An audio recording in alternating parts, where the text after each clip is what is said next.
Hello, I'm going to tell you the best advice that I ever received. So, I was working with a case management company who worked with people with traumatic brain injuries or TBIs, and I had one client, John. He got into a car accident and he did have a traumatic brain injury. And since then, about 30 years later, he he has a problem with hoarding, and when I met him for the first time, he was very open, he was very welcoming and friendly, and he wanted to change. He wanted to clean up his space.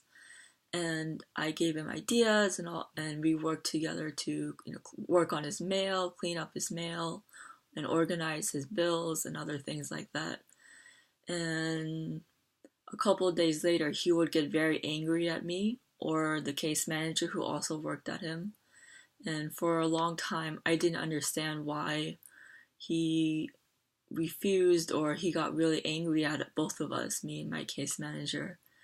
And I was talking to my supervisor, and she gave me this advice that if you're working harder than the patient, then you need to reevaluate your expectations. And at first, I didn't really understand what she meant by that, but then I started to think about it more and more, and I realized that I was I was projecting my expectations onto him, that I expected him to clean up. But really it's not about me because I'm not the person with the TBI, he is. And so I started to try to see his viewpoint, his perspective, and he has been estranged from his family. His brother lives far away, and he gets very little social interaction.